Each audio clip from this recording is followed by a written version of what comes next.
The hiss of steam and the groan of tortured metal were the first sounds to greet Eliza Thorne in the Arizona Territory. They were not welcoming sounds. She stepped down from the freight car, not the passenger coach, her boots landing in a puff of ochre dust that clung to the worn hem of her traveling dress.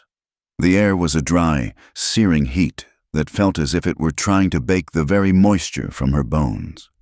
She took a moment, one hand steadying herself against the hot steel of the train car, the other clutching the handle of a heavy, scarred wooden chest that held everything she owned in the world. Her braid, woven tightly that morning in the jostling confines of the car, had come loose. A few strands of honey-brown hair whipped across her face, sticking to the sheen of sweat on her brow. She pushed them away with an impatient gesture, her gray eyes scanning the settlement of Brimrock. It wasn't much of a town, a single, wide, dusty street lined with a dozen or so clapboard buildings, their paint peeled and bleached by a relentless sun. A general store, a saloon called the Copper Lark, with swinging doors that seemed to sigh with every gust of wind, a blacksmith's forge from which the rhythmic clang of a hammer echoed, and a livery stable. Beyond the town, the landscape stretched out into an endless vista of scrub brush, distant mesas painted in shades of rust and violet, and a sky so vast and blue it was almost unnerving. This was it, the edge of her known world. Leaning against the split-rail fence of the cattle pen near the station was a man. He stood with a stillness that seemed at odds with the anxious energy of the town. He was tall, broad-shouldered, wearing a duster coat so pale with dust it looked like it had been spun from silver. A low-brimmed hat shadowed his face, but Eliza could see the hard line of his jaw and the quiet intensity of his gaze. His eyes, the color of a twilight sky just before the stars appear, weren't looking at anything in particular, yet they seemed to see everything. He was a part of the landscape, as weathered and unyielding as the mesas themselves. This, she would learn, was Jonah Merrick, the owner of the Lone Cedar Ranch, a man who spoke little because the land had taught him that most words were unnecessary.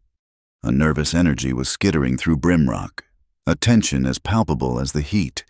The station master, a portly man with a sweat-stained collar, was moving with uncharacteristic speed, shooing the few lingering passengers along and beginning to lock the doors to the ticket office.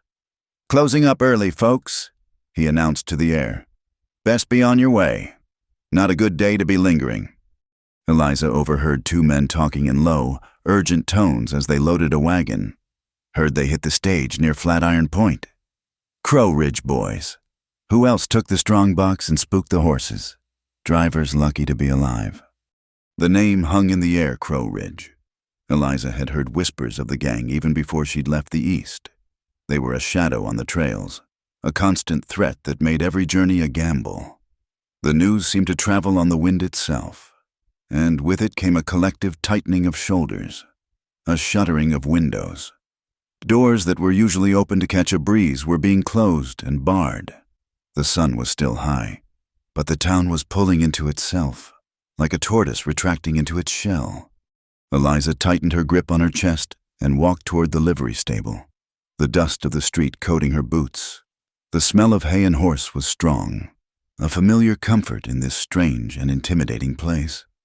A man was brushing down a handsome bay, his movements methodical. "Excuse me," Eliza said, her voice sounding small in the open air. The man grunted, not looking up from his work. "What is it?" "I need to hire a wagon and driver. I'm going to Hollow Mesa Canyon." The brush in the man's hand stopped. He slowly turned, his eyes running over her worn dress and the determined, almost desperate, set of her chin.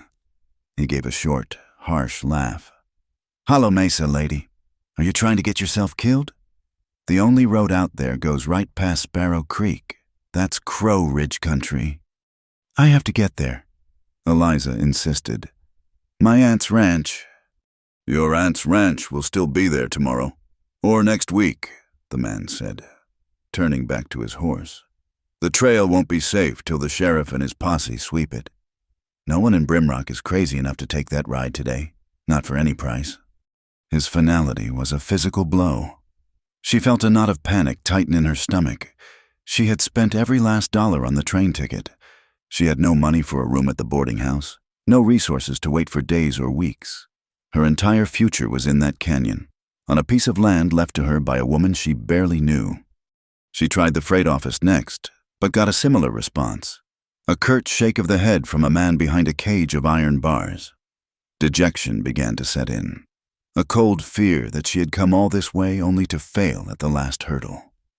She stood in the middle of the street, the wooden chest feeling impossibly heavy, the vast, indifferent landscape mocking her predicament. That was when the man from the fence approached. He moved without a sound, his dusty boots making no noise in the thick dust. He stopped a few feet from her, close enough for her to see the fine lines etched around his eyes from years of squinting into the sun.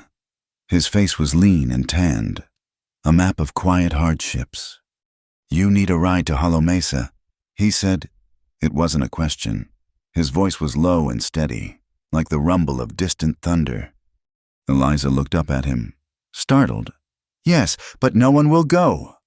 "They're not wrong," he said, his gaze flicking down the empty street. "It's a risk." "It's a risk I have to take," she replied, her voice firmer than she felt. Jonah Merrick studied her for a long moment. He saw the fatigue in her eyes, but underneath it, he saw a spine made of steel. He saw the city's softness in her hands, but the stubborn set of her jaw belonged to this land. He was a man who understood necessity. His own life was a testament to it. "I'm going out past Dry Willow Station tomorrow at sunrise," he said. "My ranch is Lone Cedar. It's on the way." A sliver of hope, sharp and bright, pierced through Eliza's despair. "You would take me?" "I might," he said slowly, "but I don't run a charity service. Everyone pays their way." Eliza's face fell. "I don't have much money."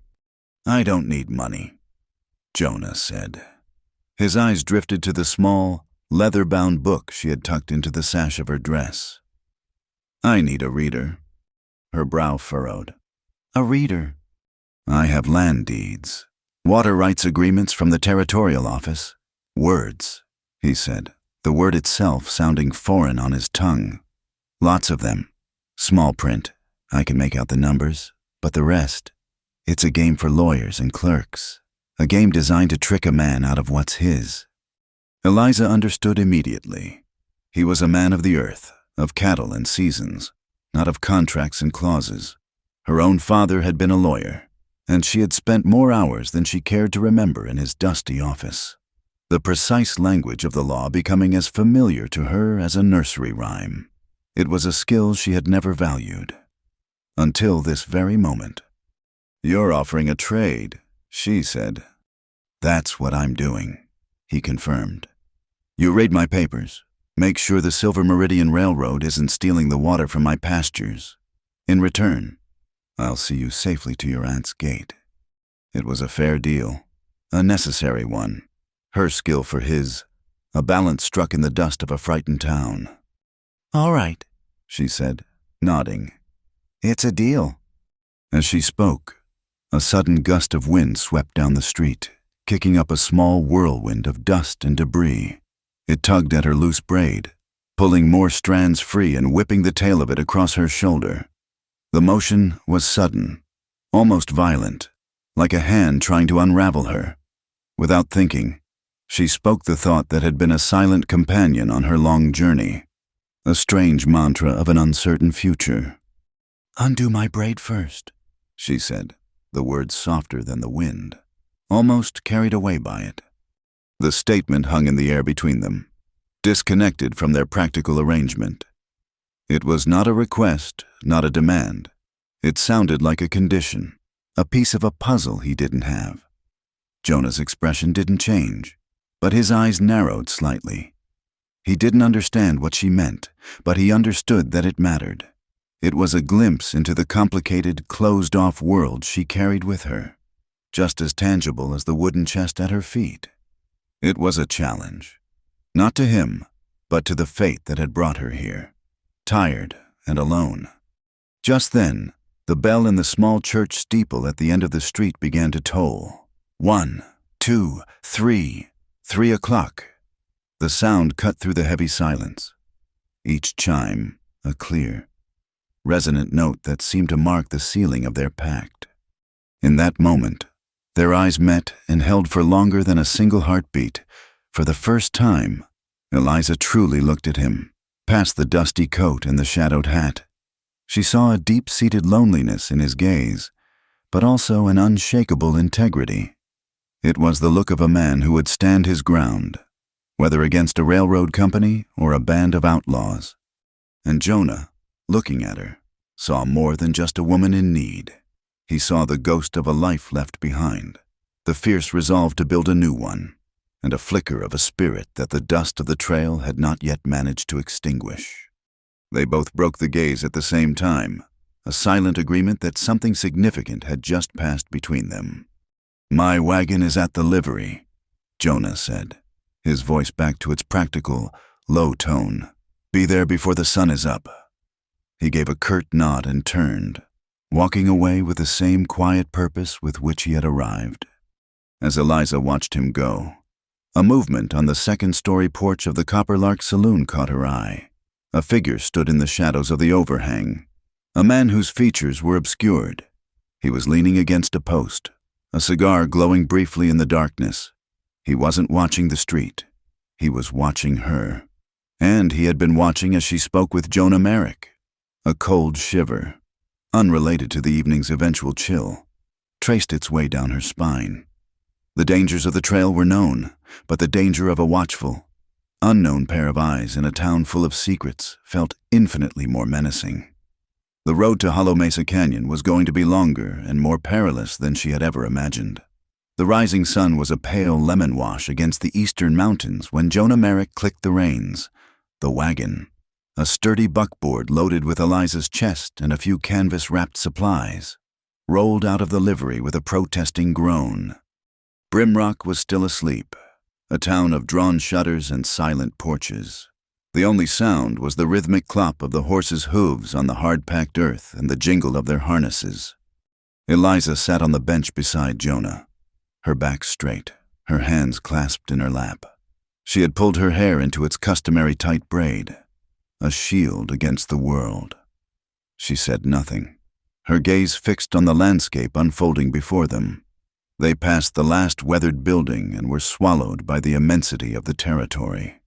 The trail wound ahead, a dusty ribbon snaking through sagebrush and clusters of prickly pear cactus. They entered a shallow, winding valley known as Maple Draw. The name was an old joke. The only trees were gnarled junipers and the occasional skeletal cottonwood clinging to the banks of a dry wash. The sun climbed higher, beating down with a white, relentless heat. The air smelled of dust and sun-baked stone.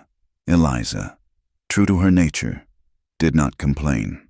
Instead, she took out the small, leather-bound journal and a charcoal pencil from her satchel. With quick, deft strokes, she began to sketch. Not pictures, but a map of sorts, a strangely shaped rock formation, a trio of tall saguaros standing like sentinels, a dip in the trail that might hide a spring. She was recording the land, committing it to memory and paper, an act of claiming this new, harsh world for herself. Jonah watched her from the corner of his eye. He had expected conversation, perhaps nervous chatter to fill the silence. Her quiet, focused industry was something else entirely. It was a kind of strength he understood. He turned his attention back to the trail. His eyes narrowed in a perpetual squint. He wasn't looking at the horizon. He was reading the ground. The earth was a book he knew by heart, and today it was telling him a story he didn't like. There were hoofprints, dozens of them. That in itself wasn't unusual. This was a main route to the station, but these were wrong. He could see the deep, sharp-edged prints of his own wagon wheels and the shod hooves of his team. Beneath them, and alongside them, were older tracks, faded by a day's wind, but woven through them all were fresher prints. Too fresh. 4, maybe 5 horses. They were unshod. The sign of native ponies, or, more likely, horses belonging to men who didn't want their passage easily marked. The riders were keeping their distance, using the low ridges and shallow arroyos for cover. But they were there. He could feel their eyes on his back. The tracks were sloppy, overlapping. These were not cautious men. They were arrogant, confident in their numbers and the isolation of the trail. He didn't change his pace or give any outward sign of his discovery. To do so would be to show his hand. Panic was a luxury a man in his position could not afford. He simply let his right hand rest on the worn wooden stock of the rifle that lay across his lap. His thumb brushed against the cold, smooth steel of the hammer. Eliza, absorbed in her sketching, noticed the subtle shift in him. The easy posture he'd held since they left town had hardened.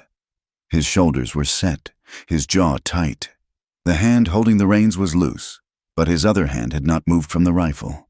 She followed his gaze, but saw nothing but the shimmering heat haze and the endless, empty land. "Is something wrong?" she asked, her voice low. "Just keeping my eyes open," he replied, his voice a low rumble. "Good habit to have out here." His evasiveness did not reassure her. It did the opposite. The silence in the wagon, which before had been peaceful, now felt heavy and fraught with unspoken tension. The rhythmic sound of the wheels seemed to her ears to be counting down to something.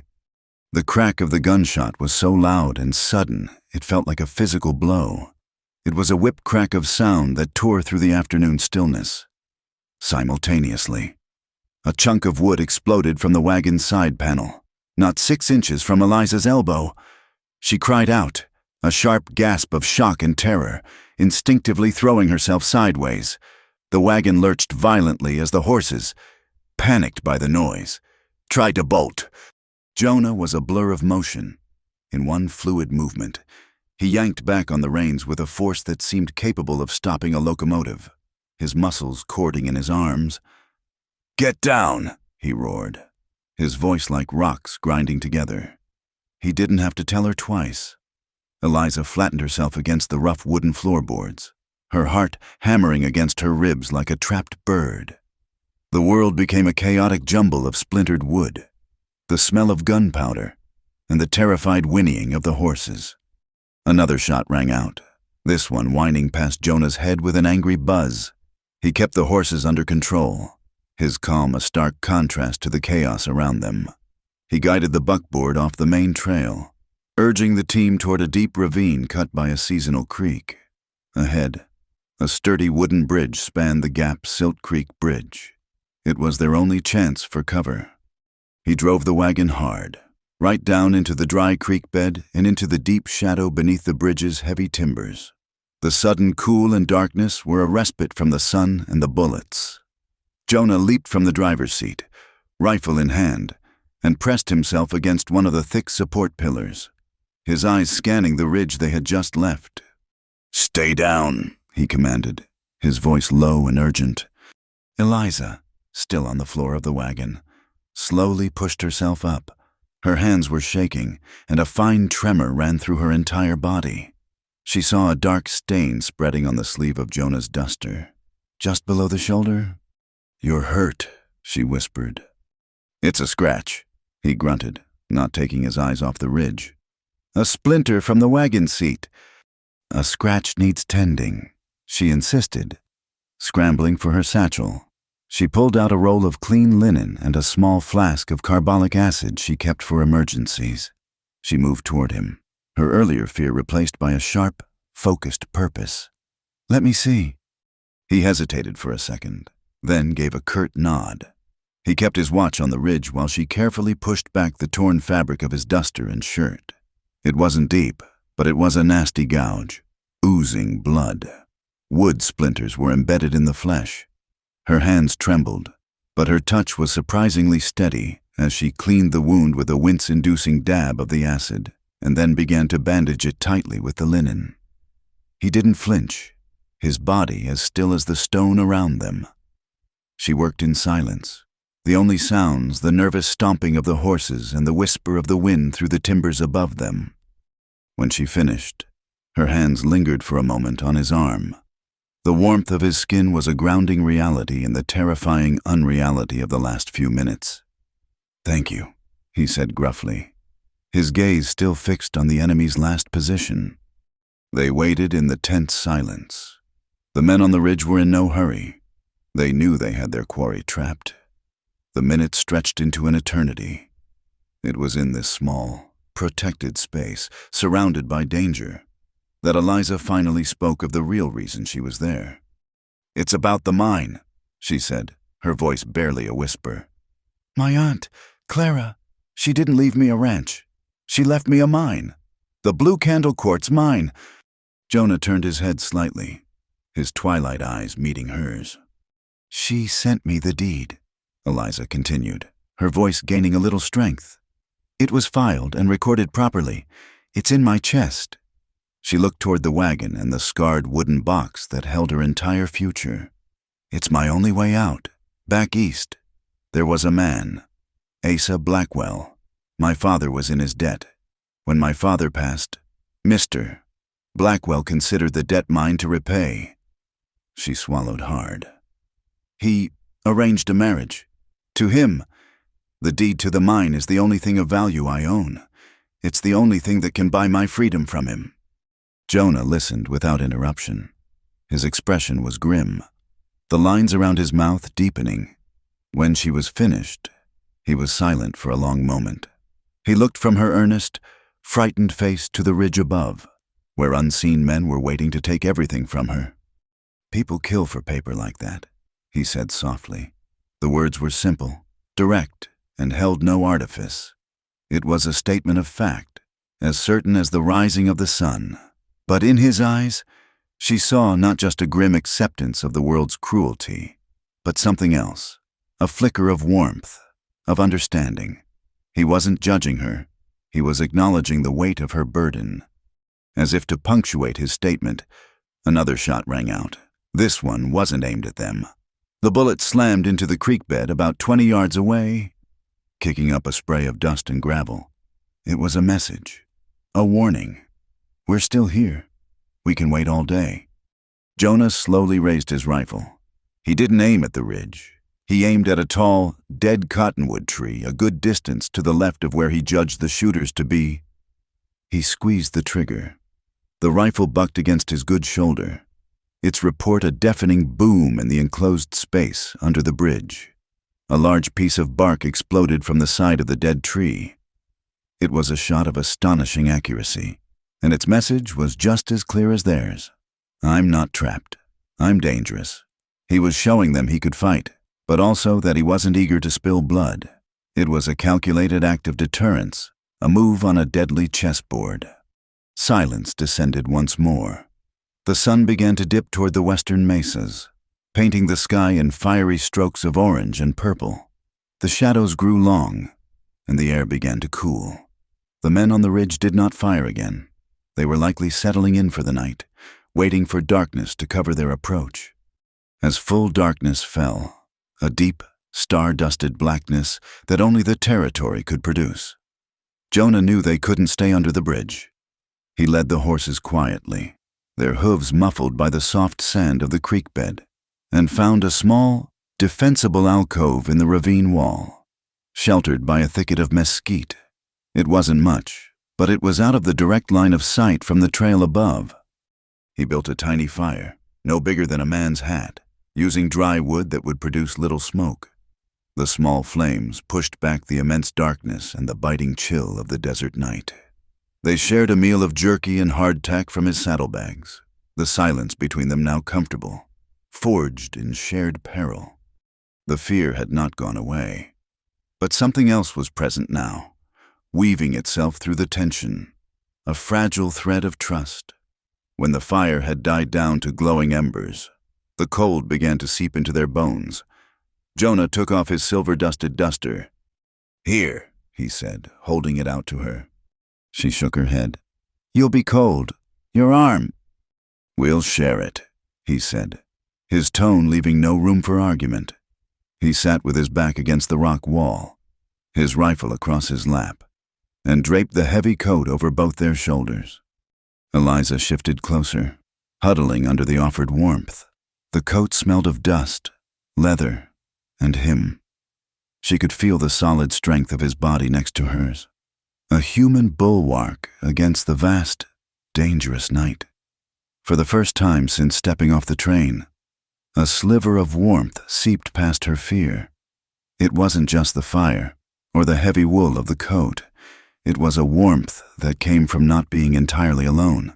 Outside their small circle of embers, the wilderness held its breath, and under the silent, watching stars, two strangers shared a fragile peace, waiting for the dawn. They crested a low rise just as the sky was turning from bruised purple to a soft, pearly gray. Below them, nestled in a shallow basin, was the Lone Cedar Ranch. It was not a grand place. A simple, sturdy-looking ranch house built of dark timber and river stone stood beside a large barn and a series of corrals. A windmill turned slowly in the early morning breeze, its blades squeaking a rhythmic, lonely song. The feature that gave the ranch its name was a single, resolute line of cedar trees, their branches sparse and weathered, standing like silent sentinels against the vast, open sky. The place had an air of quiet endurance, of having weathered countless storms and stood firm. It was a mirror of the man who sat beside her. The stables were neat, but unnervingly quiet. The usual sounds of a working ranch strangely absent. It was a place holding its breath. As they pulled into the yard, the front door of the house opened and an old woman stepped onto the porch, wiping her hands on a flour-dusted apron. She was thin and wiry, her face a roadmap of wrinkles, but her back was straight and her eyes were a sharp, intelligent blue. This was May Collins, the woman who had run Jonah's household since he was a boy. She watched them approach, her gaze resting on Eliza with an unnerving intensity. It wasn't a look of suspicion, but of something far stranger, a flicker of pained recognition, as if she were seeing a ghost step out of the morning mist. For a fleeting second, her composure wavered, her hand going to the locket at her throat. Then the moment passed, and her expression settled back into a mask of stoic neutrality. "You're here," she said to Jonah, her voice raspy with age. Her eyes, however, remained on Eliza. "The coffee is on." Jonah simply nodded, climbing down from the wagon and moving to help Eliza. "This is Miss Thorne. She'll be staying a short while. She needs a room." May's sharp eyes took in Eliza's dusty dress, the fatigue etched around her eyes, and the defiant set of her jaw. "The East Room." Then, she said, more to herself than to anyone else, "It gets the morning sun." She turned and went back into the house without another word, the screen door slapping shut behind her. It was a small thing, giving her the room with the best light, but in the spare economy of the ranch, it felt like a significant welcome. Inside, the house was clean and Spartan. The furniture was handmade, worn smooth with use. There were no frills, no decorations, save for a few dried wildflowers in a clay pot on the mantelpiece. May led Eliza up a narrow staircase to a small room under the eaves. It was simple, containing only a narrow bed with a patchwork quilt, a washstand with a pitcher and bowl, and a small wooden chair. But the window, as promised, faced east, and the pale gold of the new day was pouring in, filling the space with a soft, hopeful light. "You can wash up," May said, her voice a little softer now. "Breakfast will be ready when you come down." She paused at the door, her hand on the knob. "He doesn't bring people here," she said quietly, and then she was gone. Alone, Eliza walked to the window and looked out at the vast, empty land stretching away to the horizon. For the first time in days, she was behind a closed door, in a room, safe. The tension that had held her rigid for so long began to seep away. She unpinned her hat and set it on the bed, then, with a sigh that seemed to come from the very core of her being, her fingers went to the thick braid at the nape of her neck. She began to unplait the strands, her movements slow and deliberate. The tight confinement of the braid had been a kind of armor, holding her together, now, in this small, sunlit room. She could finally let it down. As her hair came loose, tumbling in a thick, wavy cascade over her shoulders and down her back. She heard a soft footfall on the landing. Jonah was there, carrying her wooden chest.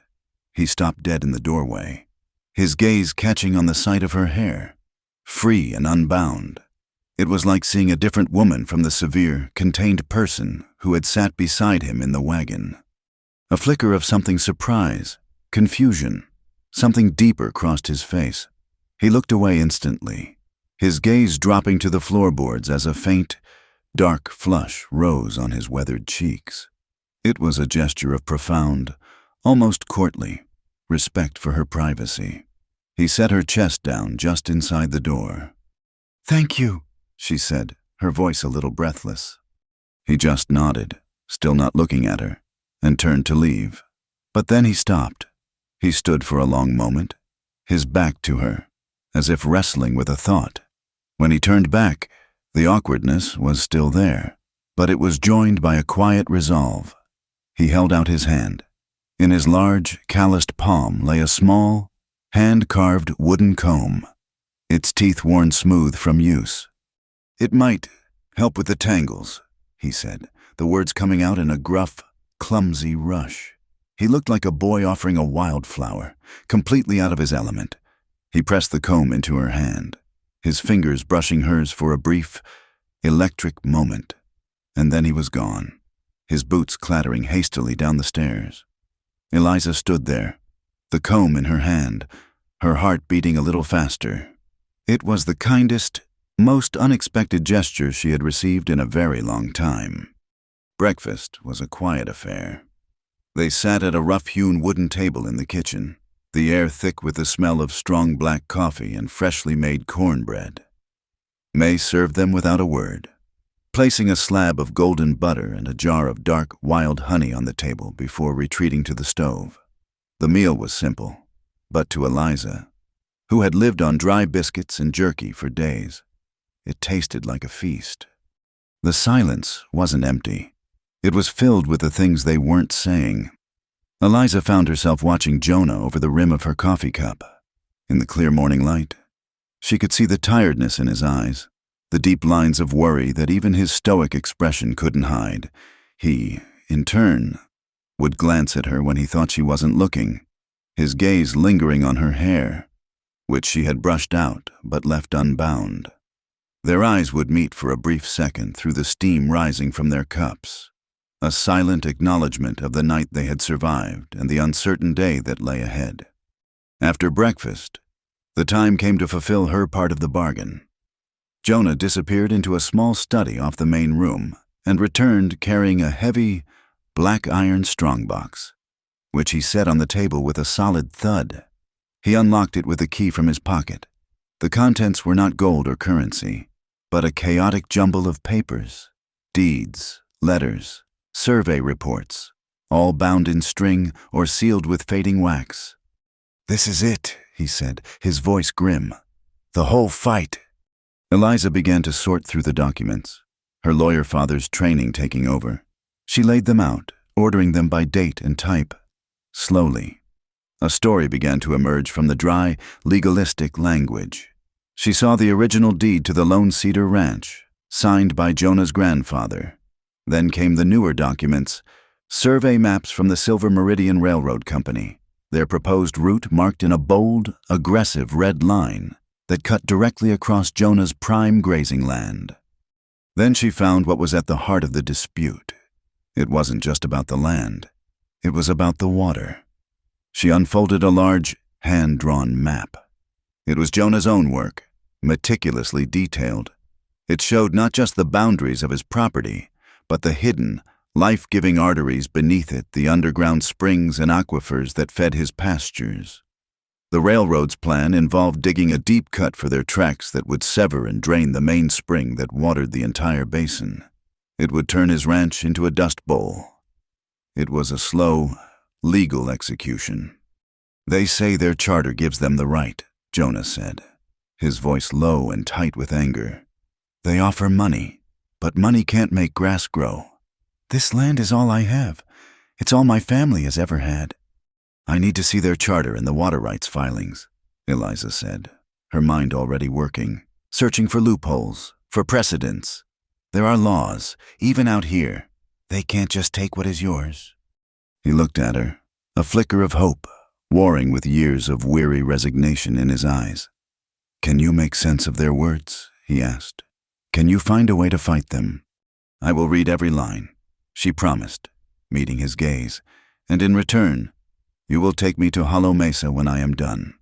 Their agreement, struck in the dust of Brimrock, was now sealed over a table of legal papers, a shared battleground. Later that afternoon, seeking a break from the dense legal text, Eliza stepped out into the yard. The sun was high and hot. Near one of the corrals, a commotion was underway.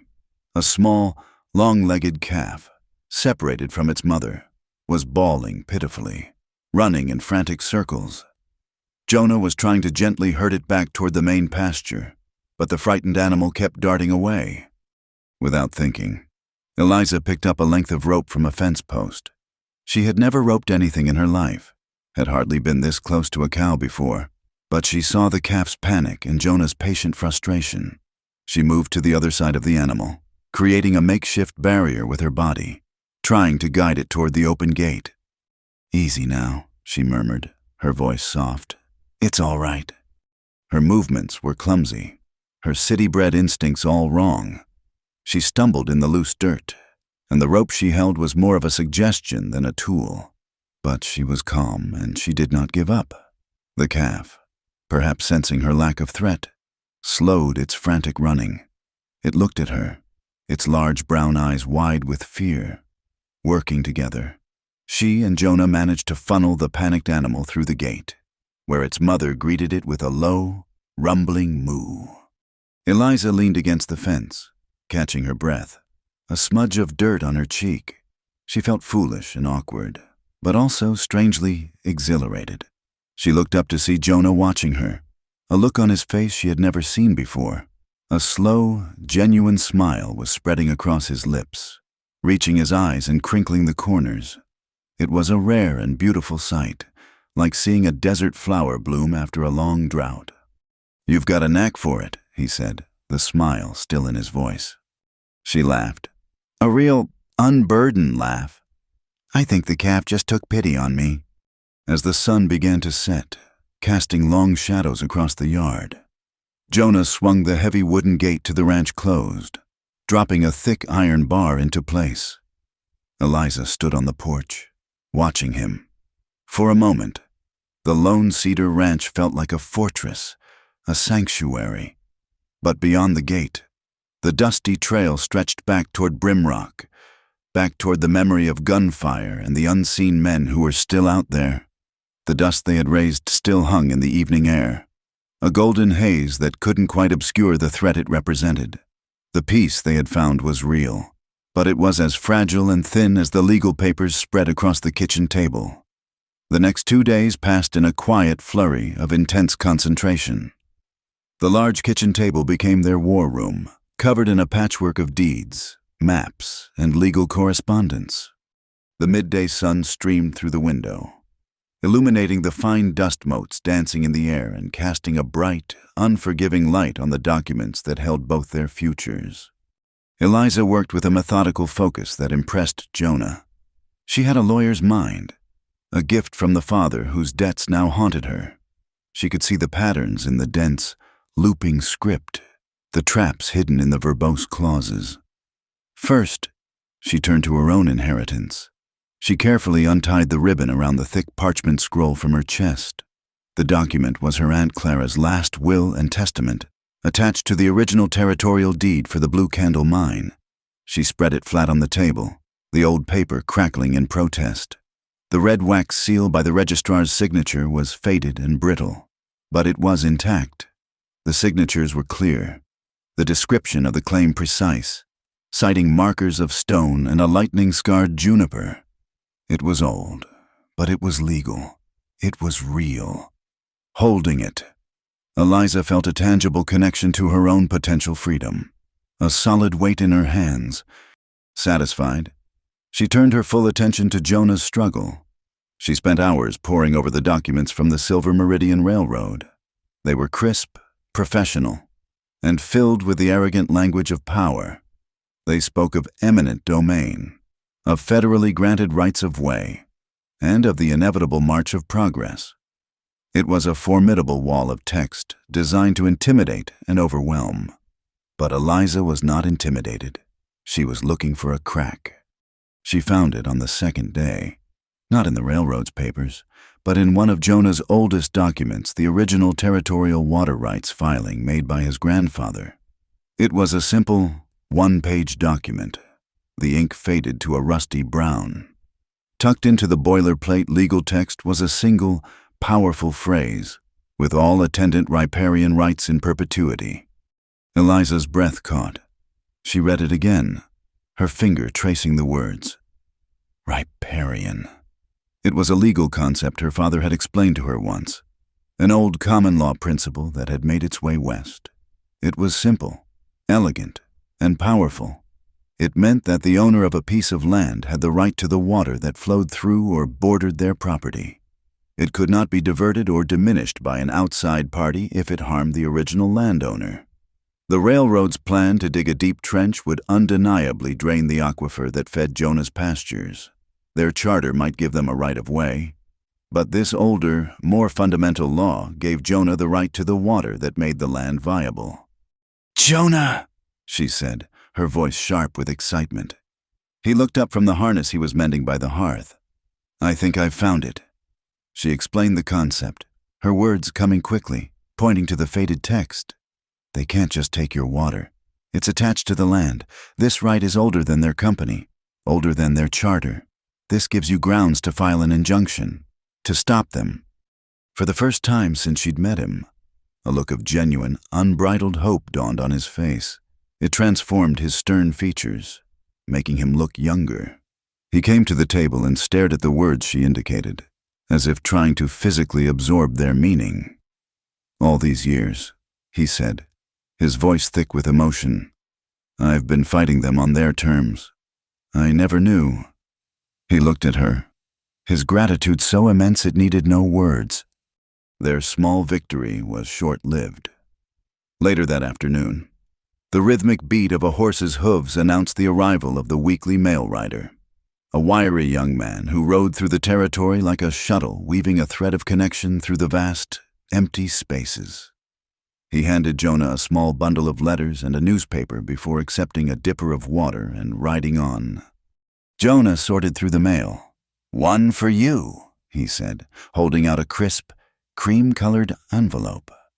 Eliza's heart sank. She recognized the elegant, forceful handwriting immediately. It was addressed to her, care of the Brimrock station master. Her hand trembled slightly as she took it. It felt cold, heavy, a missive from a life she was desperately trying to escape. She broke the wax seal, which was stamped with a large, ornate B.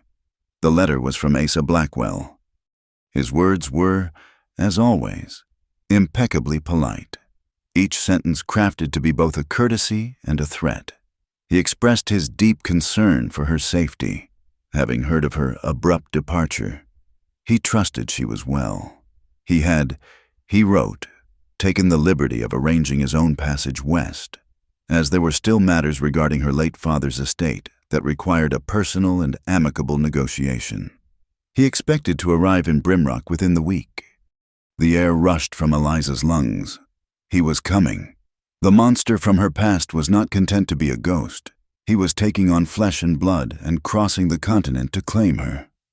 The room, which had felt like a safe harbor moments before, suddenly felt like a trap. Jonah saw the color drain from her face, saw the way her hand crumpled the letter. "What is it?" he asked, his voice low. "It's him," she whispered, unable to look up. "Asa Blackwell. He's coming here." She watched as Jonah's hand, which was resting on the table, slowly curled into a fist, his knuckles turning white, his jaw tightened, and a cold, hard light entered his eyes. He didn't ask for details about the man, about the nature of the debt or the arranged marriage. He didn't need to. He understood the fundamental truth of the situation. A powerful man from the east was coming to impose his will on a woman alone in the west. "I know his kind," Jonah said, his voice a low growl of controlled fury. "Men who think the whole world is for sale, and if they can't buy it, they'll take it." The atmosphere in the room shifted. The legal battle with the railroad felt distant, almost abstract. This was immediate. This was personal. Asa's impending arrival cast a long, dark shadow over everything. "We have to move," Jonah said, his mind already working. "Now, before he gets here." "Move where?" Eliza asked, her voice shaking. "Hollow Mesa," he said, his gaze resolute. "And then Dry Willow. We ride out tonight. We'll get to your mine, verify the claim markers, and then we'd ride to the courthouse in Dry Willow. We get your deed officially reaffirmed and registered under your name in this territory. We make your ownership an undeniable, legal fact before Blackwell even steps off the train. We use their own weapon, the law, against them." A plan. The sheer, practical clarity of it cut through Eliza's fear. It was a race, a desperate gamble, but it was better than waiting passively for her fate to arrive on the next train. She nodded, her resolve hardening to match his. "Yes," she said, her voice firm now. "Tonight." The next few hours were a whirlwind of quiet, purposeful activity. Jonah packed saddlebags with provisions, jerky, hardtack, a water skin, and ammunition for his rifle and pistol. Eliza gathered the crucial documents, wrapping them in oilcloth to protect them from the elements. As they prepared to leave, May Collins appeared at Eliza's side. The old woman said nothing, but she pressed a small, cloth-wrapped bundle into Eliza's hands. Inside was a stack of freshly baked oatcakes and, tucked beside them, a single, folded strip of blue silk ribbon. Eliza looked at May, a question in her eyes. The old woman simply gave a small, sad smile and patted her hand. It was a gesture of solidarity, a silent wish for a future that might yet be. Their horses were saddled and waiting in the yard as twilight bled across the sky. Jonah did a final check of the cinches. He turned to Eliza, his face serious in the fading light. From a sheath on his belt, he drew a small, well-kept knife with a handle of worn deer antler. It was not a weapon of war, but a tool practical, essential. He held it out to her, handle first. "You should have this," he said. She looked at the blade, glinting in the dusk. "I don't know how to—" "It's not for fighting," he interrupted gently. "It's to cut rope, or kindling." He paused, his eyes meeting hers. "Or fear. Sometimes you just have to cut yourself free." She took the knife, its weight solid and reassuring in her palm. It was an acknowledgement of her struggle, but also an affirmation of her strength. He believed she could save herself. She slipped it into a pocket inside her riding skirt. Before they mounted up, Eliza returned to the kitchen table one last time, by the light of a single kerosene lamp. She took out a fresh sheet of paper and a pen. The courthouse would require a sworn affidavit, a declaration of her intent and ownership. She decided to write it now, to give voice to the freedom she was chasing. Her hand was steady as she dipped the pen in the inkwell. The scratching of the nib on the paper was the only sound in the quiet house. "I, Eliza Thorne, being of sound mind and sole heir to the estate of Clara Thorne." Sweat beaded on her brow from the heat of the lamp and the intensity of her focus. The words flowed onto the page, simple, direct, and powerful. Each letter she formed was an act of rebellion. Each sentence a brick in the foundation of her new life. This was what freedom smelled like. She thought, not of perfume or roses, but of ink and dust and the sharp, clean scent of a coming desert night. They rode through the night, guided by a moon that was little more than a silver sliver in an ocean of stars. Jonah knew the land with an intimacy that went beyond maps, navigating by the shapes of the mesas against the sky and the feel of the ground beneath his horse's hooves. They pushed the animals hard, but not to the point of exhaustion. A steady, ground-eating pace that carried them deeper into the wild. broken country. By late the next afternoon, they reached Hollow Mesa Canyon. It was a place of stark, breathtaking beauty. The canyon walls were sheer cliffs of red and ochre sandstone, but running through the rock were thick, vertical veins of a startling blue-gray mineral that seemed to glow in the angled sunlight. It was quartz, the source of the Blue Candle Mine's name, a small, clear creek, fed by a spring high in the rocks, trickled through the canyon floor, nurturing a narrow ribbon of green cottonwoods and willows that stood in vibrant contrast to the surrounding desert. Jonah chose their campsite with care, a sheltered spot at the base of one of the great blue-veined cliffs. It offered protection from the wind and a clear view of the canyon's only entrance. As he unsaddled the horses and led them to the creek to drink, Eliza stood for a moment, simply absorbing the place. This was it. This rugged, beautiful, and lonely canyon was her legacy, her battlefield, her one hope for a life of her own choosing. As dusk settled, a profound quiet fell over the canyon, broken only by the soft murmur of the creek and the crackle of the small fire Jonah had built. The sky above the narrow canyon rim was a deep, velvet black, and the stars, undimmed by any city's glow, were scattered across it with a breathtaking profusion, like a handful of salt thrown across a dark cloth. The sheer immensity of the cosmos pressed down, making them feel both infinitesimally small and intensely, acutely present. They ate in a comfortable silence. Sharing the oatcakes May had packed, the fear and urgency of their flight had receded, replaced by a quiet, shared exhaustion and a sense of accomplishment. They had made it. For now, they were safe. After they ate, Eliza sat on her bedroll, leaning back against a smooth, cool section of the cliff face. The firelight flickered across her features, softening the tired lines around her eyes. With a sigh, she began to undo her braid. The gesture was slow, almost ritualistic. She worked her fingers through the tight plaits, her hair coming loose and falling in a heavy, dark wave over her shoulders. She tilted her head back, shaking it free, the long strands catching the firelight like a silken curtain. Jonah, who had been cleaning his rifle, stopped his work and watched her. He was mesmerized by the simple, unconscious grace of the act. He remembered the first time he had seen her hair unbound, in the sunlit room at the ranch, how it had transformed her. Here, in the wild, under the stars. The effect was even more profound. She caught his eye, and a small, teasing smile touched her lips. She held up the wooden comb he had given her. "If you want to comb it," she said, her voice a low, soft murmur that barely carried above the crackling flames. "You need to learn to go slow." The words were a challenge, an invitation, and a piece of profound advice all at once. They were about more than just her hair. They were about him, about the hard, fast, unforgiving pace of his life.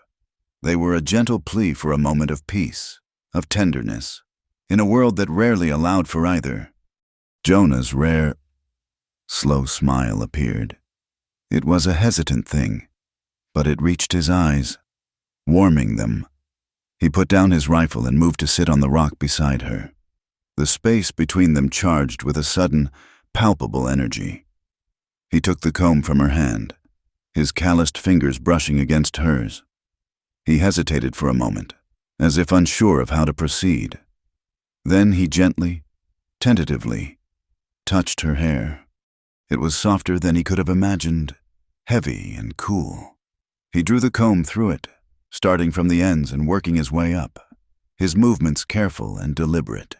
He was a man accustomed to breaking horses and mending fences, his hands shaped by hard, rough work. But his touch now was as light as an unspoken promise. He worked through the tangles with an infinite patience, each stroke a silent message of care, of protection. Eliza closed her eyes, leaning slightly into his touch, a feeling of deep, soul-shaking peace settling over her. In that moment, under the vast, starry sky, they were not a rancher and a woman on the run. They were just a man and a woman, finding a fragile sanctuary in each other's presence. A sudden, violent gust of wind howled down the canyon, whipping the flames of the fire into a frantic dance and sending a shower of sparks into the night. It felt like a warning. The intimate spell was broken. Jonah's hand stilled in her hair. He was instantly alert, his head cocked, listening. And then they heard it, carried on the wind, faint but unmistakable. The chink of a metal spur against rock, the creak of saddle leather. They were not alone. Crow Ridge had found them. In an instant, they were on their feet, the quiet intimacy replaced by the cold, sharp edge of survival. Jonah grabbed his rifle, his face a mask of grim determination.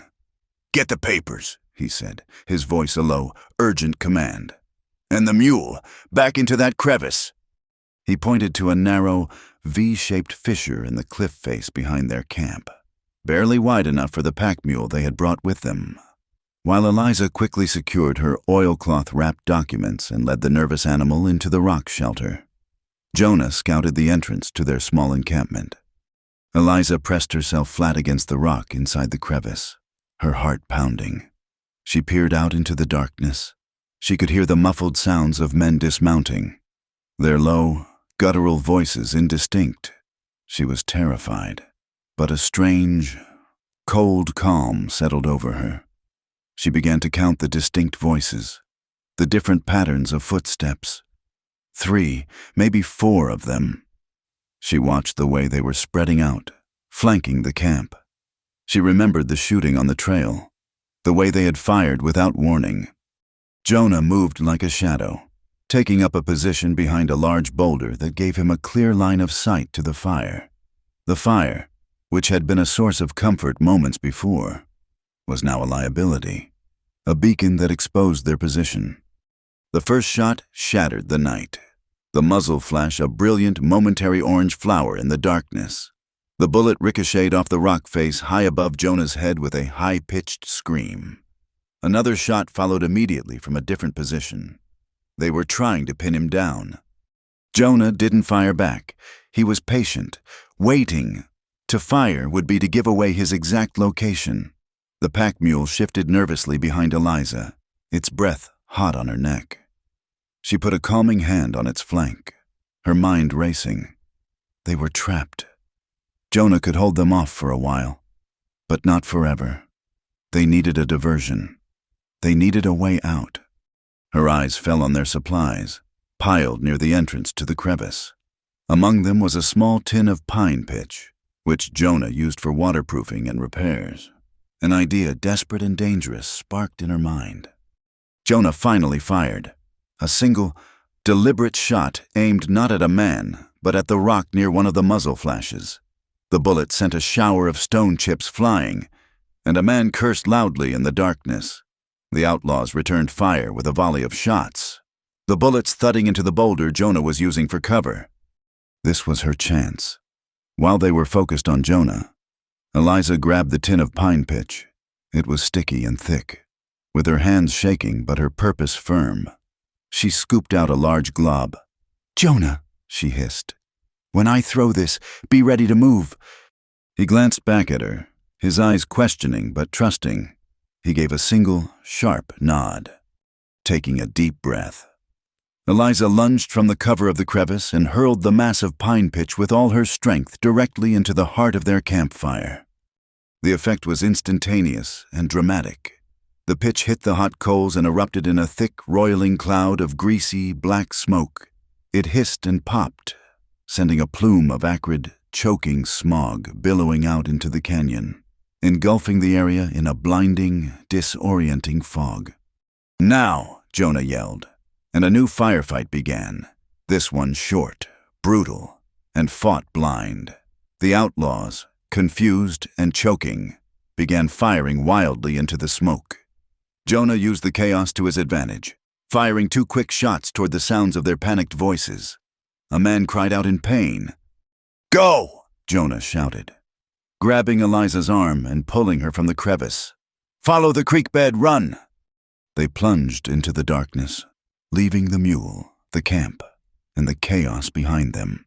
They scrambled over rocks and through the shallow, icy water of the creek, the thick smoke covering their escape. The sounds of shouting and sporadic gunfire faded behind them as they ran, their lungs burning, their only guide the sound of the water and the feel of each other's hand. They didn't stop until they were a mile down the canyon, collapsing in a state of utter exhaustion in the shelter of a thick willow grove. For a long time, they could do nothing but gasp for air, the adrenaline slowly draining away, leaving a bone-deep weariness in its wake. Eliza looked at her hands in the faint starlight. They were black with soot and pine pitch. She looked at Jonah. His face was streaked with grime, his knuckles bloody from scrambling over the rocks. He looked at her, and in the darkness, their eyes met. Slowly, without a word, his soot-stained hand found hers, his fingers laced through hers, his grip firm and steady. It was not a gesture of romance or passion. It was something more fundamental. It was the grasp of a fellow survivor, a silent acknowledgement of the fire they had just walked through together. It was not a touch born of weakness, but of a shared, desperate, and triumphant will to live. They found a more hidden place to wait out the rest of the night, a small cave high up on the canyon wall, cold and damp but defensible. They huddled together for warmth, the hard rock a poor substitute for their lost bedrolls. The fear was still there, a cold knot in Eliza's stomach, but it was overshadowed by a profound exhaustion. As she drifted on the edge of sleep, her head resting on Jonah's uninjured shoulder, a single thought, a single phrase, surfaced from the depths of her mind. She whispered it into the darkness, the words so soft they were barely audible. "Undo my braid first." It was the same phrase she had spoken in the dusty street of Brimrock, but its meaning had been utterly transformed. It was no longer a challenge or a strange condition. Here, in the cold, dangerous dark, it felt like a prayer, a plea to unravel not just the constraints of her hair, but the tangled knots of fear and obligation that had bound her for so long. It was a prayer to be set free, a prayer that now, for the first time, she felt was meant for two souls instead of one. The town of Dry Willow was a step up from Brimrock. It had a 2-story hotel, a proper brick courthouse with white columns, and a sense of order that felt foreign after the raw wilderness of the canyon. But beneath the veneer of civilization, the same hard-bitten tension simmered.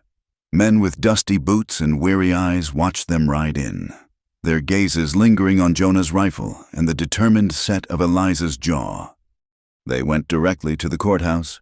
The clerk, a small man with a green eye shade, looked them over with weary disinterest until Eliza produced her aunt's original deed.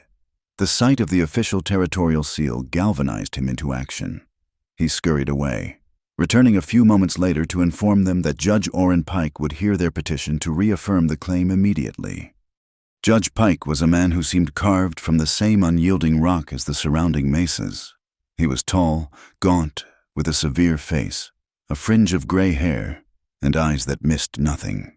He listened to Eliza's request in silence, his long fingers steepled before him. He examined her deed, holding it up to the light from the tall window, his expression unreadable.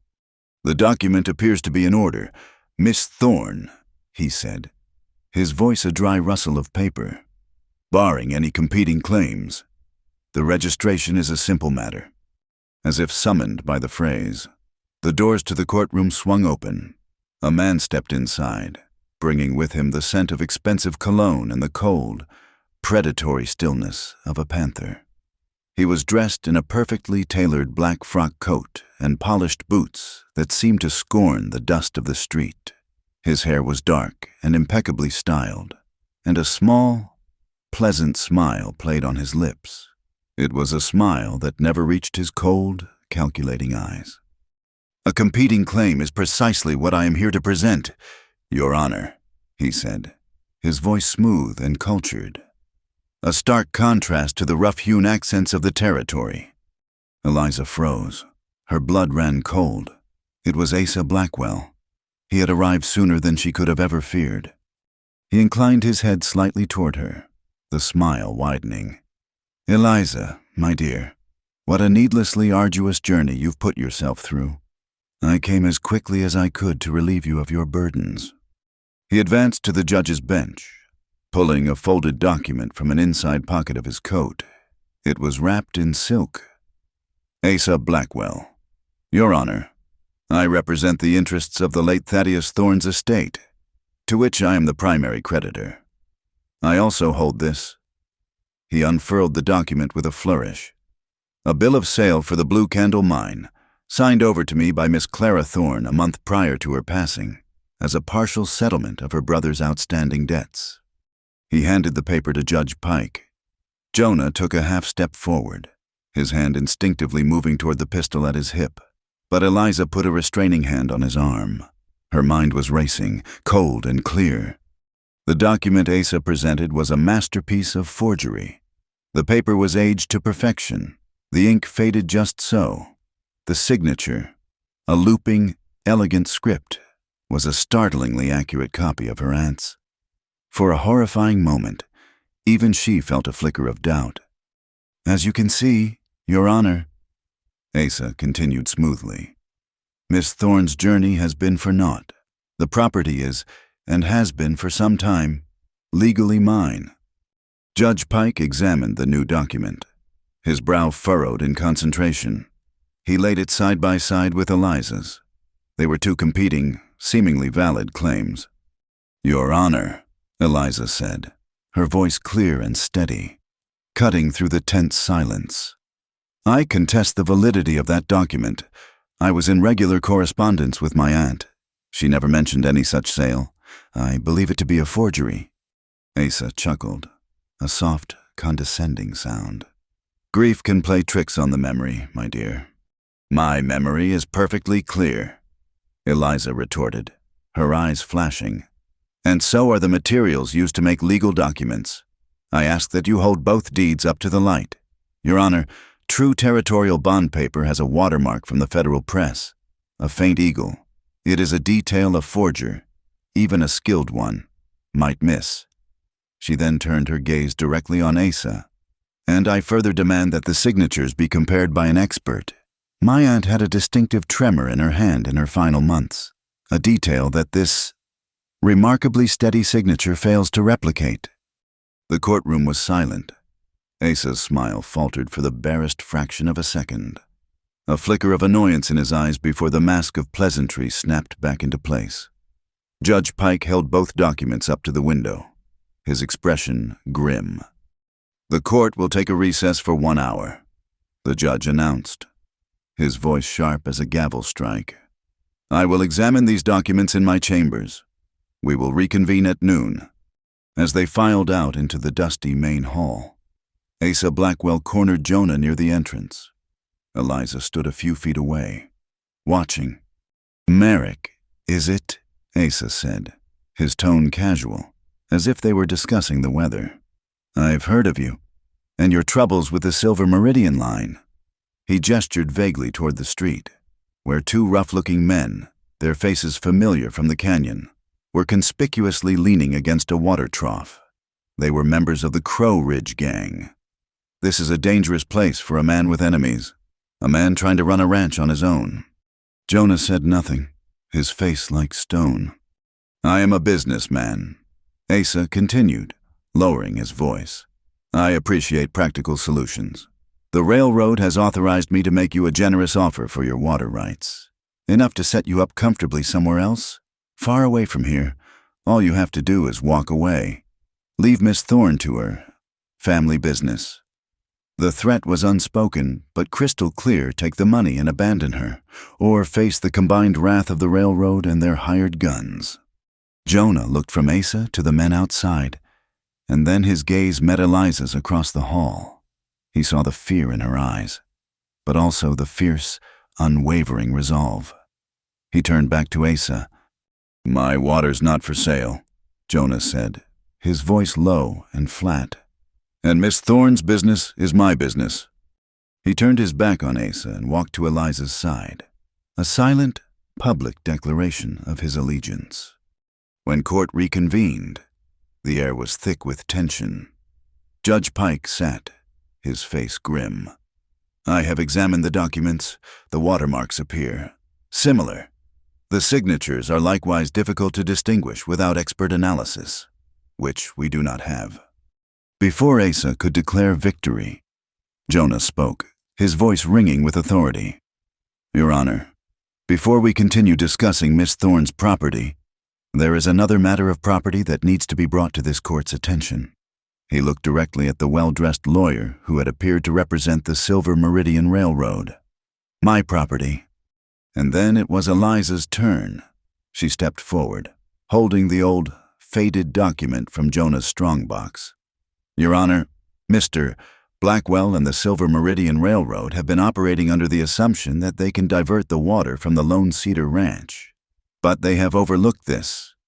She presented the original deed.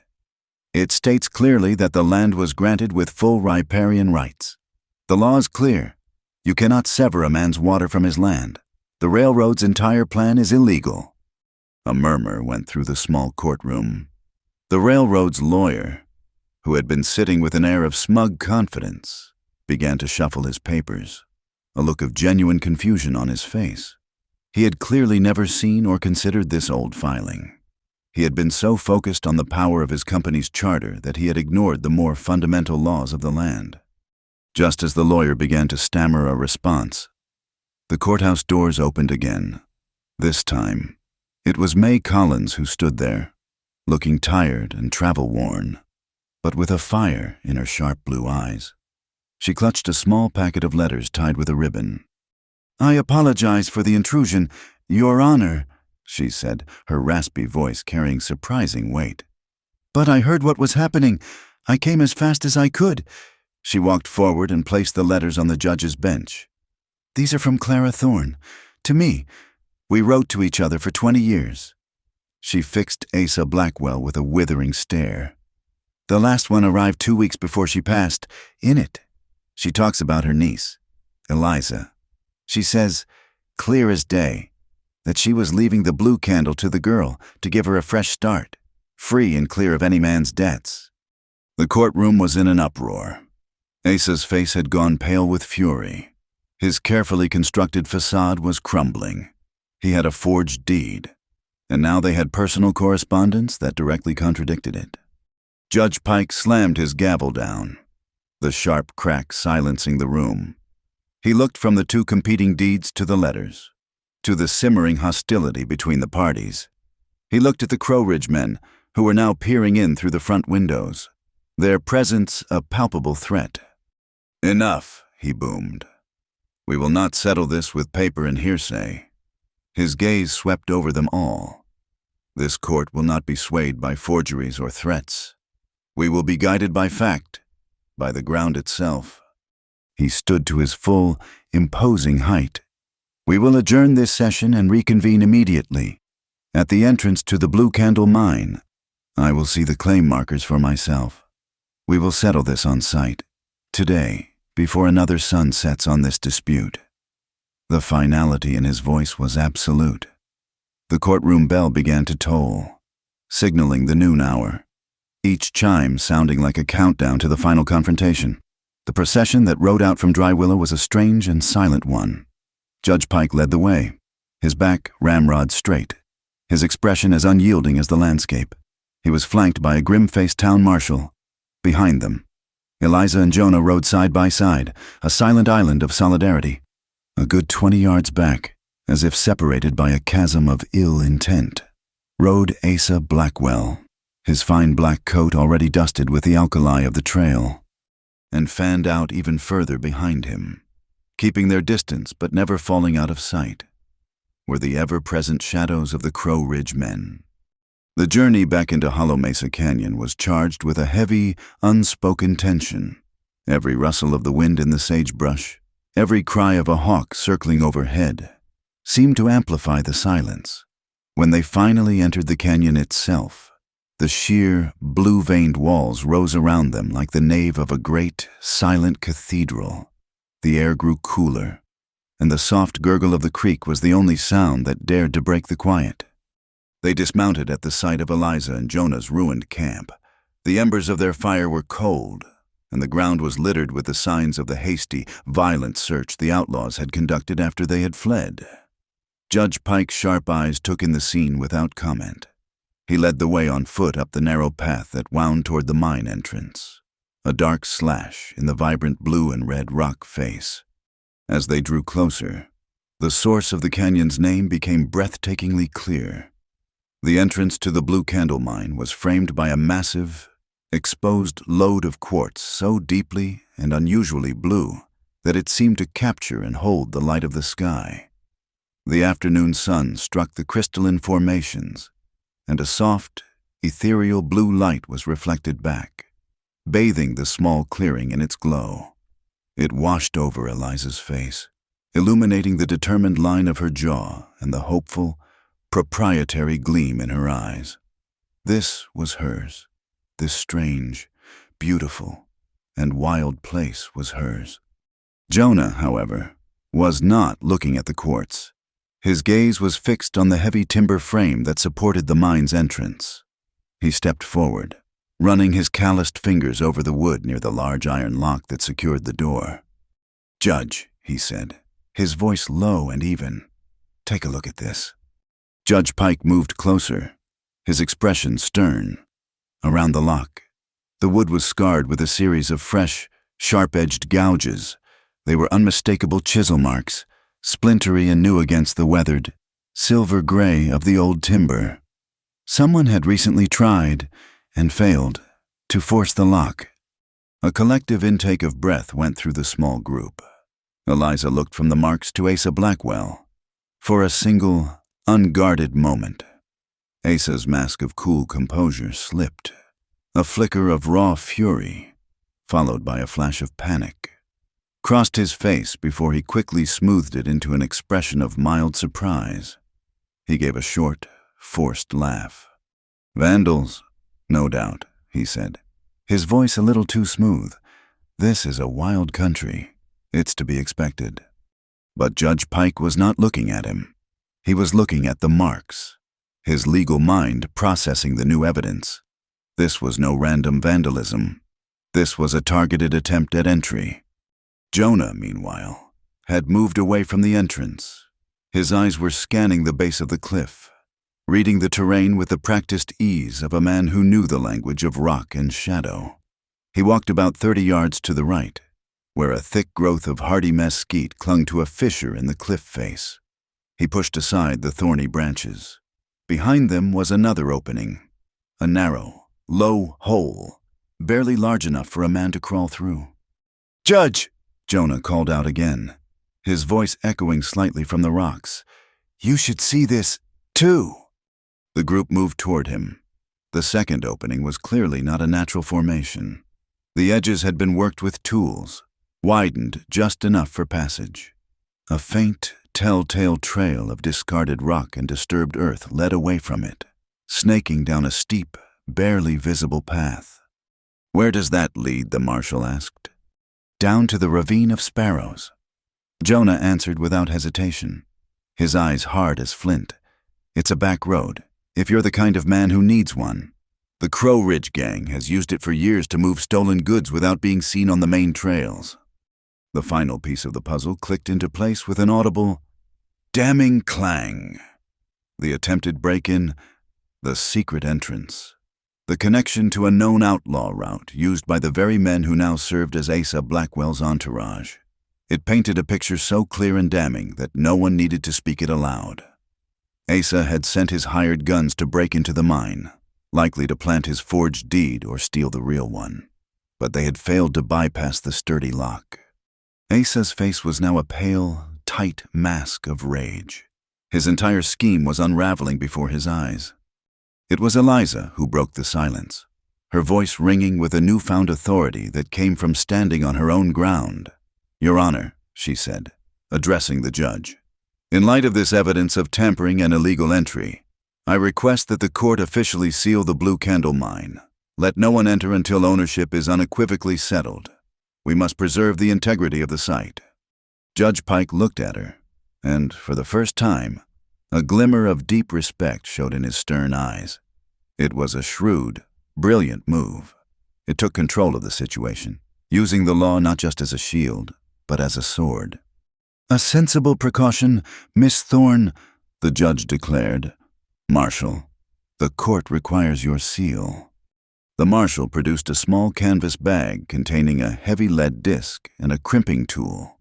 He affixed a new chain to the mine door and, in a symbolic and legally binding act, threaded it through the lock and clamped the soft lead seal over it, impressing it with the official crest of the territory.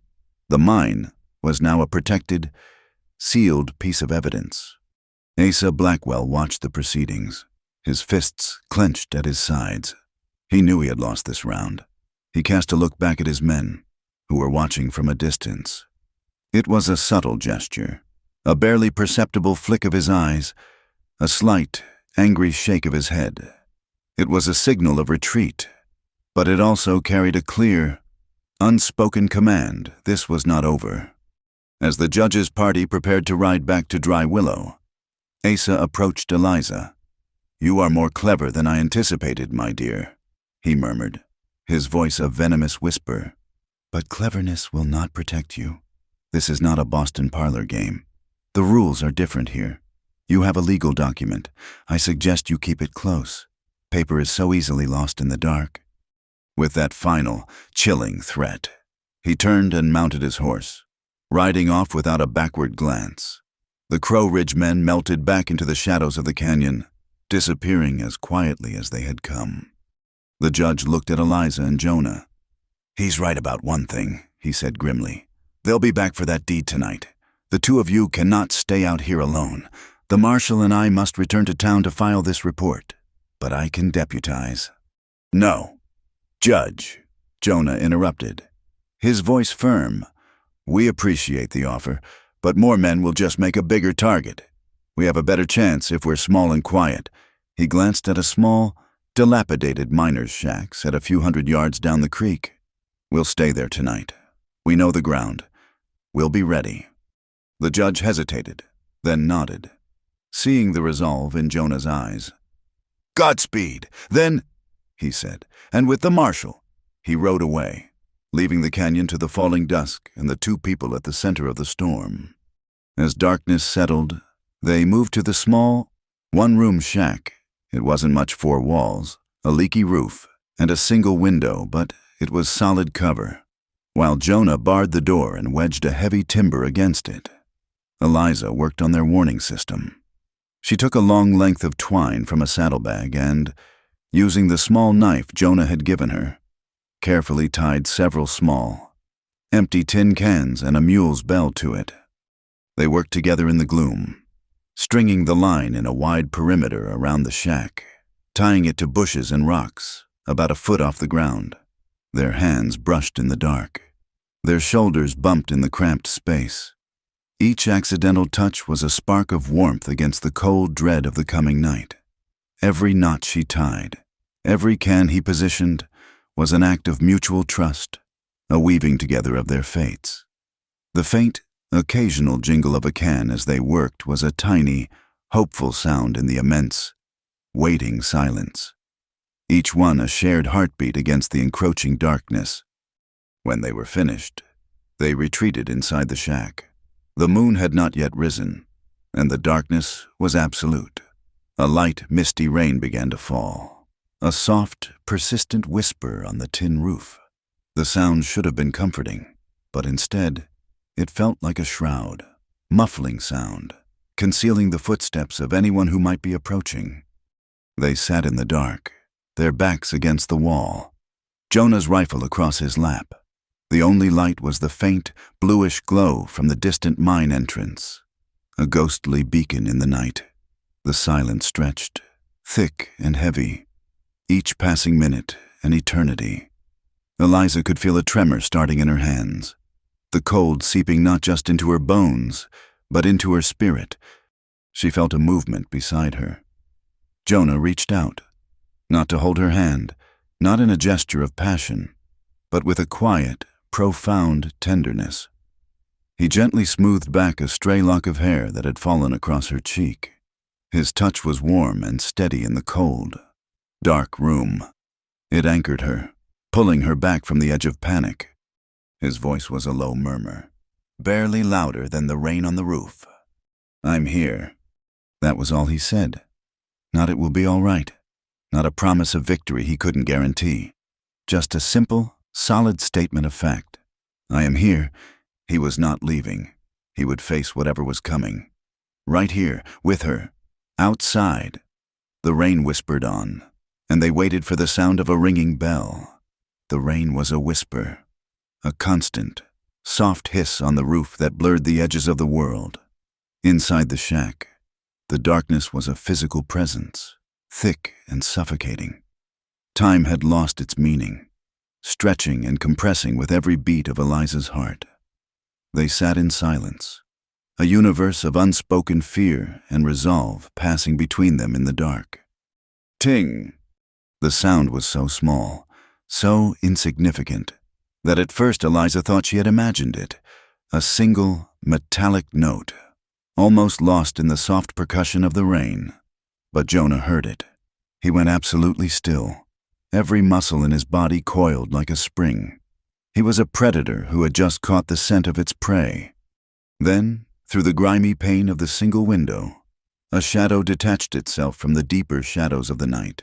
It moved with a fluid, unnatural grace, a blot of black against the gray. In one explosive, silent motion, Jonah moved. He grabbed the front of Eliza's dress and pulled her down, flat against the rough, dirt-packed floor. Her gasp was smothered against his chest. His breath was hot and fast against her ear. For a heart-stopping second, they were a tangle of limbs and shared terror. The world shrunk to the smell of wet wool and the frantic, mirrored rhythm of their breathing. The shack door splintered inward with a single, brutal kick. 3 figures filled the doorway, silhouetted against the faint, ghostly blue light of the canyon. They paused for a fraction of a second, their eyes adjusting to the deeper blackness inside. It was all the time they needed. Eliza reacted on pure primal instinct. Her hand, scrabbling on the floor, found the cold, powdery grit of the hearth. There was no thought, only a desperate, animal need to survive. She twisted, scooping up a handful of ash and soot, and flung it with all her might toward the doorway. The effect was immediate. The men, expecting a gunshot, were completely unprepared for the blinding, choking cloud. The first man caught the worst of it, crying out and stumbling back, clawing at his eyes. The other 2 cursed, momentarily blinded and disoriented. It was the opening Jonah had been waiting for. He rose from the floor not like a man, but like a force of nature. He didn't use his rifle as a firearm, but as a club, smashing the heavy stock into the chest of the second man, who crumpled with a sickening grunt. He lunged past him, tackling the first man, the one Eliza had blinded, driving him back out into the mud and the rain. A knife flashed in the third man's hand, but he was too late, too slow. The third man recovered his sight and his nerve. He raised his pistol, aiming into the dark interior of the shack where Eliza was scrambling to her feet. The muzzle flashed, a cannon of sound and light that momentarily seared her vision. She felt a searing heat whip past her cheek, heard the angry buzz of the bullet as it passed a hair's breadth from her temple. The shot did not hit her flesh, but it hit her past. The heavy lead ball tore through the end of her thick braid, severing the tightly woven plait. The last few inches of her hair, the binding that held it all together, fell away. The rest of it exploded outward, unbound, a wild cascade around her shoulders. The shock of it, the violent, brutal unmaking, sent a jolt through her. "Undo my braid first," the phrase flashed through her mind. No longer a plea for tenderness, but a prophecy fulfilled by gunpowder and hate. She was being forcibly, violently, set free. The man with the pistol was raising his arm for another shot when Jonah, having dispatched the first man with a series of brutal, efficient blows, turned and fired from the hip. The shot was not aimed to kill, but to maim. The outlaw screamed and dropped his pistol, clutching a shattered wrist. He staggered back into the darkness and was gone. For a moment, there was a stunned silence. broken only by the rain and the groans of the injured man outside. Jonah stood in the doorway, a grim silhouette, his rifle held at the ready. "It's over," Eliza whispered, her voice trembling. "No," a smooth, chilling voice said from the darkness behind her. "It is just beginning." Asa Blackwell stepped out from behind the corner of the shack, a place he had been concealed from the main confrontation. He was untouched by the violence, his black coat immaculate even in the rain. He held no gun. He didn't need one. His eyes were fixed on Eliza, burning with a cold, possessive fire. "You have caused me a great deal of trouble, my dear," he said, taking a deliberate step toward her. "An expensive and tedious chase across this miserable country. But now it's time to come home. You will hand over that deed, and you will come with me. You will be my guarantee that the mine is productive." He was not asking. He was not threatening. He was stating a fact. He intended to take her, a hostage to ensure his control over her property, a living component of his business transaction. The legal noose he had tried to place around her in the courtroom was now a very real, physical threat. Jonah raised his rifle. "Take one more step and I'll kill you." Asa smiled, a flash of white teeth in the gloom. "Will you, and be hanged for it? I am an unarmed man. Merrick, a concerned party trying to retrieve what is mine. You are a violent ruffian. How do you think Judge Pike will see it?" He was right. Asa had orchestrated it perfectly. His hands were clean. His hired thugs had done the dirty work. And now he would step in to claim the prize. He took another step, his eyes never leaving Eliza. Jonah began to back away, pulling Eliza with him, moving away from the shack and into the open, muddy clearing. "Stay back, Blackwell," he warned, his voice a low growl. "Running again," Asa taunted, his confidence swelling. He saw Jonah's retreat as a sign of weakness, of capitulation to his superior strategy. He followed them, his polished city boots making soft, sucking sounds in the wet earth. "There is nowhere to run. Merrick, this is a game of wits, and you are woefully outmatched." Jonah continued to backpedal, drawing Asa further and further away from the cover of the rocks, toward the center of the clearing near the creek. He stumbled slightly, feigning a loss of footing. It was the opening Asa had been waiting for. He lunged, his hands outstretched to grab Eliza. "She is mine!" he snarled, his mask of civility finally dropping to reveal the raw, obsessive greed beneath. His polished boot came down not on solid ground, but on a patch of earth that looked no different from the rest. But Jonah knew this ground. He knew where the creek overflowed in the rain, where the rich soil turned into a deep, deceptive quagmire. Asa's legs sank to his knee in the thick, cold mud. His lunge turned into a clumsy, flailing fall. He cried out in shock and fury as he was caught fast, the very earth he held in such contempt rising up to trap him. The elegant, powerful man was now a ridiculous figure, stuck and sputtering, his position of dominance utterly and instantly reversed. At that exact moment, a single deafening gunshot echoed from the mouth of the canyon, a sound completely different from the sharp cracks of their pistols. It was the deep-throated boom of a buffalo rifle. It was not a shot meant to kill. It was an alarm. A moment later, lights appeared, lanterns and torches bobbing in the darkness, coming toward them from the trail. Shouts echoed through the rain. May Collins had not gone back to the ranch. She had waited in Dry Willow, her sharp intuition telling her that the fight was not over. At the first sign of riders leaving town, she had alerted the marshal. The remaining Crow Ridge man, seeing the approaching lights and hearing the shouts, abandoned his injured partner and melted into the night. For him, it was a job, and the pay was no longer worth the risk. The posse, led by Judge Pike and the marshal, swarmed into the clearing. They found a scene of chaos, 2 injured outlaws groaning in the mud, and Asa Blackwell, the picture of Eastern sophistication, trapped up to his waist in a mire, his face a mask of disbelief and impotent rage. In the swirling confusion of lanterns and shouting men, as the marshal pulled Asa from the mud and clamped iron cuffs on his wrists, Jonah turned to Eliza. The rain plastered her unbound hair to her face and clothes. She was trembling, not from cold, but from the violent, shuddering aftermath of terror. He looked at her, at the grime on her face, the wildness in her eyes, the fierce, indomitable spirit that had refused to be broken. And in that moment, he felt a surge of emotion so powerful it threatened to bring him to his knees. He didn't say a word. He simply closed the distance between them and wrapped his arms around her, pulling her tight against his chest. He held her, not in a gesture of triumph or victory, but as a drowning man holds onto a piece of driftwood. He buried his face in her wet, tangled hair, breathing in the scent of rain and wood smoke and her. Eliza collapsed against him, her arms circling his waist, holding on just as tightly.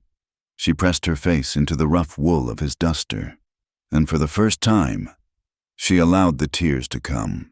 They were not tears of fear or sadness, but of a profound, overwhelming relief. The world outside of their embrace ceased to exist. The shouts of the posse, the curses of the prisoners, the steady drumming of the rain, it all faded into a distant murmur. All that was real was the solid, grounding presence of him, the steady beat of his heart against her ear, and the unspoken, undeniable truth that had been forged between them in darkness and gunfire. They had not just survived. They had, finally and irrevocably, chosen each other. The courtroom in Dry Willow was packed the next morning, but it was a different kind of crowd.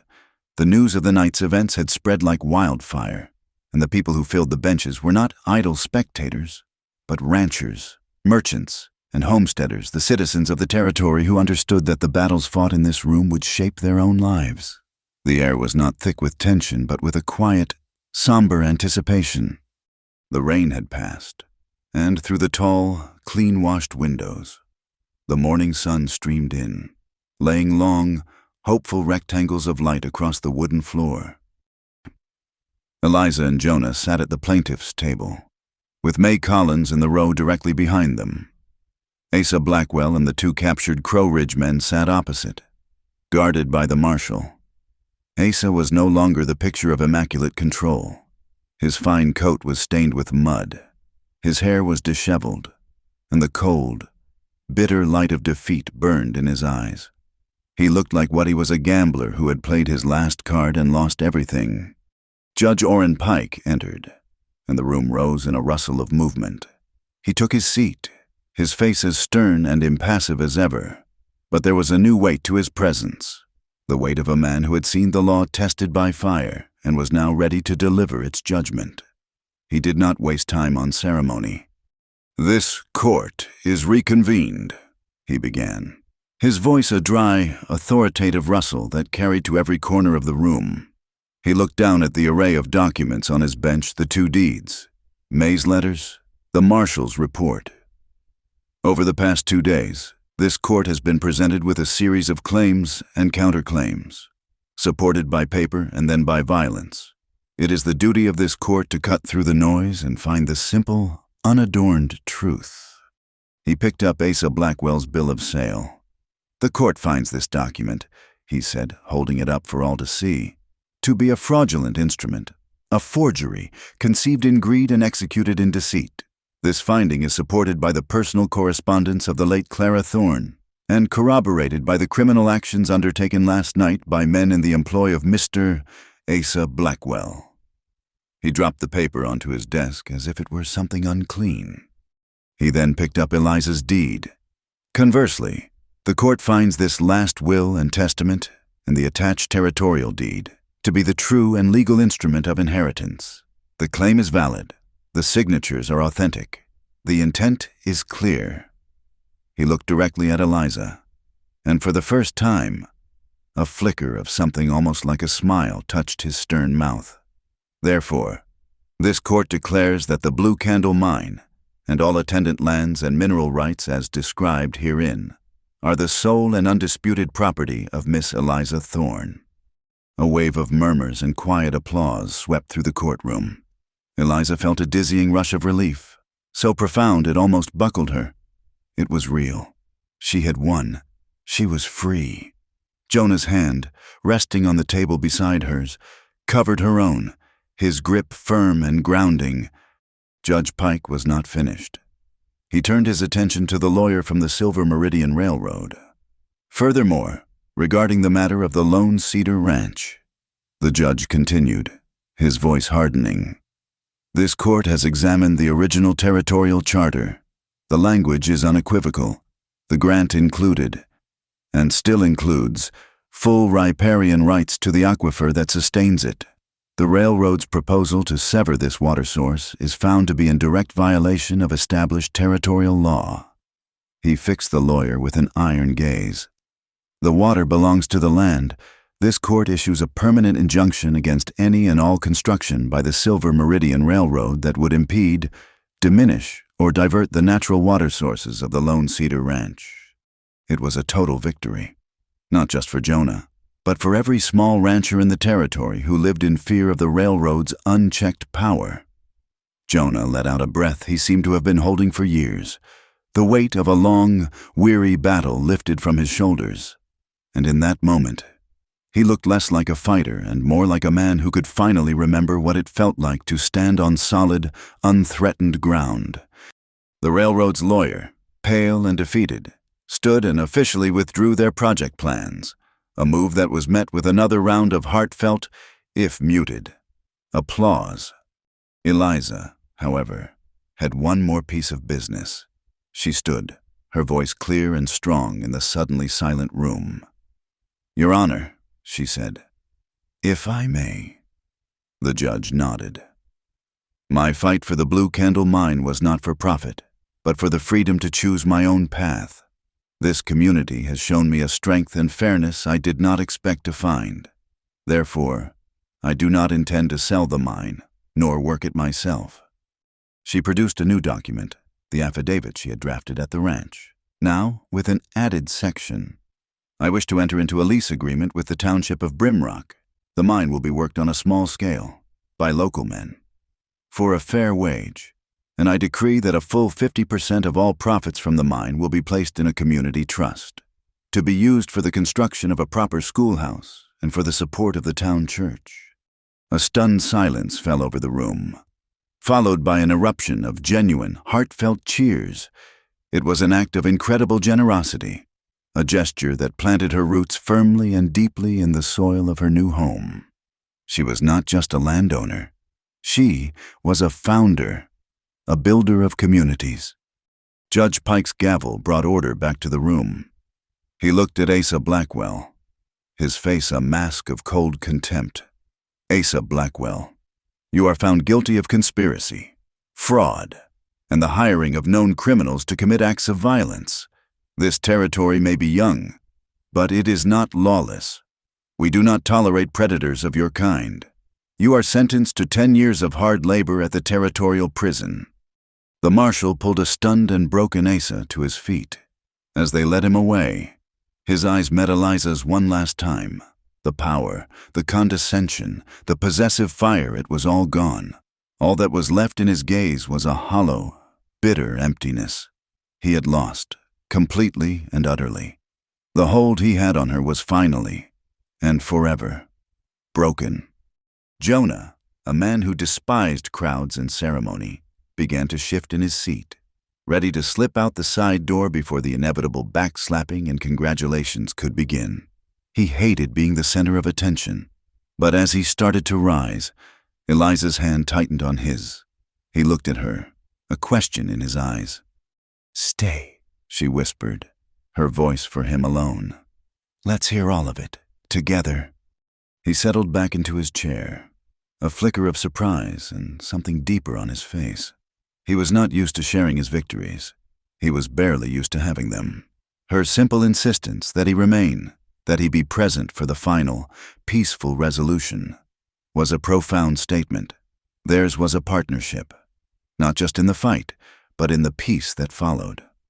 When the proceedings were finally over, May Collins made her way through the well-wishers. She stopped before Eliza, her sharp blue eyes soft with an emotion that looked like pride. She said nothing, but she pressed the small, folded blue silk ribbon into Eliza's hand. "Tie it where you mean to stay," she said, her raspy voice full of meaning. It was a blessing, a release, and a profound welcome home. Eliza clutched the ribbon tightly as she and Jonah finally made their way out of the courthouse. They stepped out onto the porch, into the clean, crisp air. The rain had washed the dust from the world, leaving everything looking new and sharply defined. The sky was a high, brilliant blue. Across the street, the town flag, which had hung limp and damp, now snapped and fluttered in the brisk, clean wind, a sheet of bright color against the sky, like a freshly opened letter declaring a new beginning. They stood there for a long moment, simply breathing, letting the peace of the moment settle over them. The noise and danger of the past week felt a world away.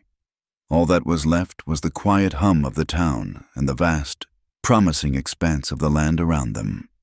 Jonah looked at Eliza, at the way the sun caught the unbound strands of her hair, at the quiet strength that now radiated from her. He thought of the journey that had brought her here, a desperate flight that had transformed into a courageous stand. He thought of the affidavit she had written, the document that had begun her legal claim to a new life. He spoke, his voice low, meant only for her in the midst of the bustling street. "After all this?" he asked, a small, hopeful smile on his face. "Where do you plan on writing your name?" The late afternoon sun slanted through the open window of the east room, the room that May had given Eliza upon her arrival. It no longer felt like a temporary shelter, but a space that was waiting to be filled with a life. A gentle breeze drifted in, carrying the sweet, warm scent of sun-cured grass and the distant, earthy smell of the cedars. It was the scent of peace, the scent of home. Eliza stood by the window, looking out over the pastures that she had helped save. Her hair, which she had washed clean of the soot and grime of their ordeal, was once again confined in a thick, neat braid.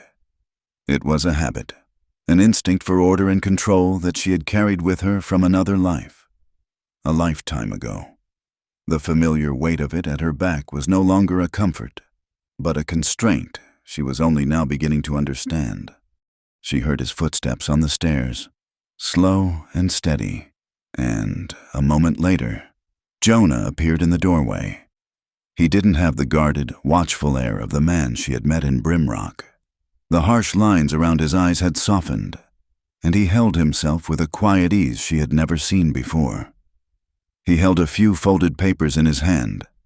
He stopped, his gaze taking in the sight of her by the window, the sunlight turning the honey brown of her hair to gold.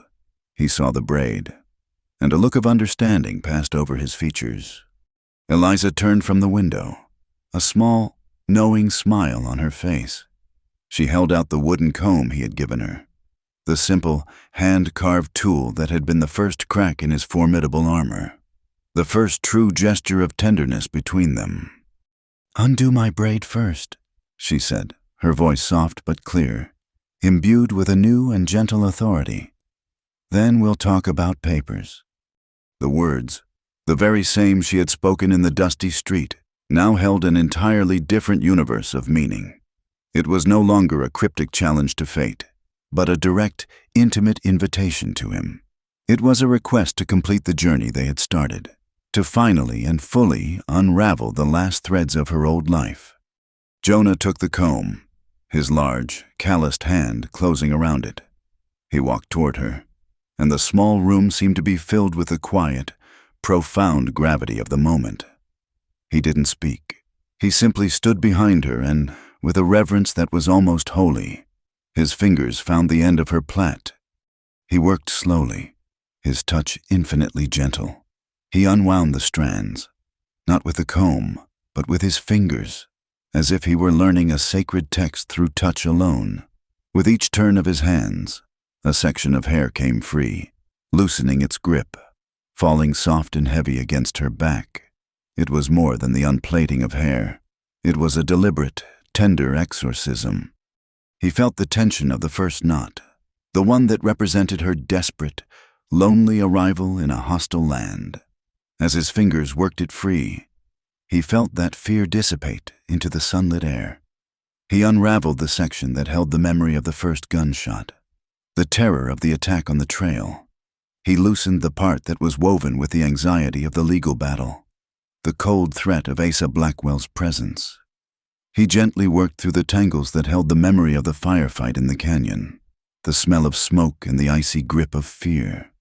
Each pass of his fingers was a soothing balm, a silent promise that those dangers were in the past, that they had been faced and conquered.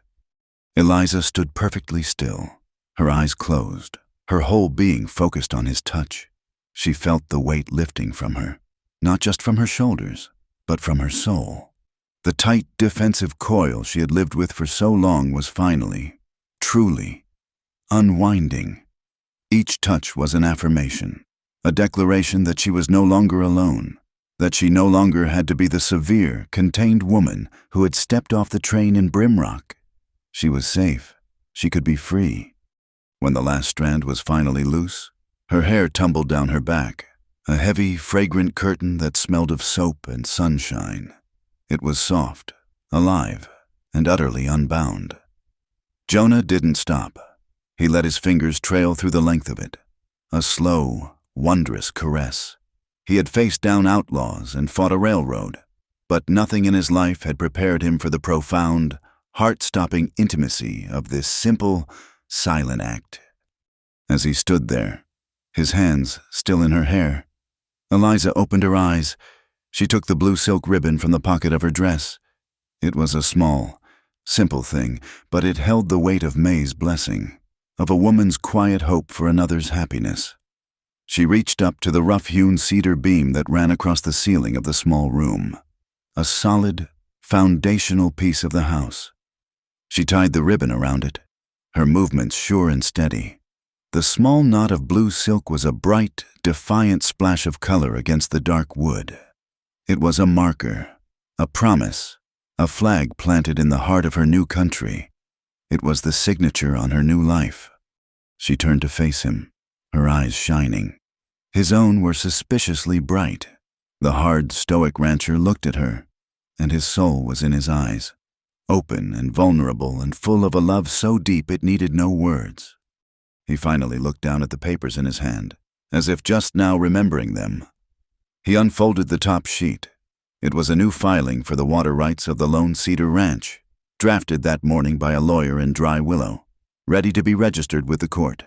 It was a clean, legal document, declaring his victory and securing the future of his land. He pointed to the line where the owner was listed. It no longer read simply, Jonah Merrick, in the lawyer's neat, clear script. It now read, Jonah Merrick and Eliza Thorne Merrick, joint proprietors. He had not just offered her a home, he had offered her half of his world, half of his name, half of himself. It was not a grand proposal whispered in a ballroom, but a quiet, solid statement of fact written on a legal document, a promise as real and binding as the land itself. They both looked at the name, at the two words set side by side, and a slow, watery smile broke across Eliza's face. A single tear traced a path down her cheek, and she laughed, a sound of pure, unadulterated joy. Jonah smiled back, his own eyes brimming, and he reached out to gently wipe the tear away with his thumb. In that sunlit room, they held each other, their laughter mingling with their tears. Freedom was no longer an abstract concept, a desperate hope she had chased across a continent. It was here. It was real. It had a shape and a scent. It had the feeling of rough, gentle hands and the weight of unbound hair. It had the security of earth and the promise of water. It had a name. From the yard below, the sound of the small, orphaned calf calling for its mother drifted up through the open window, a plaintive, lonely sound that was answered immediately by a low, comforting moo. A moment later, the gentle, melodic toll of a cowbell began to ring as the herd moved toward the barn for the evening, each note a clear, peaceful chime in the golden afternoon. It was the music of a life that was whole and thriving, a small, Western hymn to resilience and peace. And when night finally fell, a deep, star-dusted darkness that now felt like a comforting blanket instead of a threat. They stood together by the open window. The breeze had cooled, carrying the scent of night-blooming flowers from May's small garden. They didn't speak anymore. There was nothing left that needed to be said. Everything, the fear, the fight, the promises, the hope, the profound and unshakable love had already been spoken in the slow, tender, silent unbraiding of her hair. Thank you so much for listening to our story. Let us know in the comments where you're listening from. We'd love to share our thoughts together. Please subscribe to our channel, Wild West Stories 1850, like this video, and consider supporting us further by hitting the hype button to help this story reach more listeners.